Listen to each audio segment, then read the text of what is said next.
আসসালামু আলাইকুম ওয়া রাহমাতুল্লাহি তাআলা ওয়া বারাকাতুহু। বিরাদানে ইসলাম, শরীরে দাগ লাগানোর বিধান, শরীরে দাগ লাগানো যাবে কিনা। কিছু কিছু পুরুষ ও মহিলাকে দেখা যায় তারা শরীরে দাগ দেয়, দাগ লাগায়, হাত পা চেহারা ইত্যাদি জায়গা খুঁড়ে রং ভরে নিজের নাম, প্রেমিকার নাম লিখে। কিছু ছেলে ও মেয়ে আবার ব্লাড দিয়ে কেটে প্রেমিক প্রেমিকার নাম লিখে। এই সমস্ত কর্মই নাজায়েজ ও হারাম। এই সমস্ত কর্ম করা শরীয়তের বিধানে নাজায়েজ ও হারাম।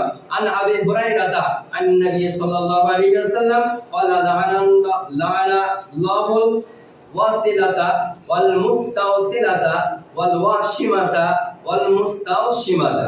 হযরত আবু হুরায়রা রাদিয়াল্লাহু তাআলা আনহু সূত্রে নবী সাল্লাল্লাহু আলাইহি ওয়াসাল্লাম হতে বর্ণিত, আল্লাহ তাবারক ওয়া তাআলা অভিশাপ করেন যে সব নারীদেরকে যারা নিজে পরচুলা লাগায় এবং যারা অঙ্গ প্রত্যঙ্গে উল্লেখ আঁকে, দাগ দেয় এবং অন্যকে করিয়ে দেয়। বুখারী শরীফ কিতাবুল লিবাস হাদিস নাম্বার 5933 এর মধ্যে উল্লেখ রয়েছে।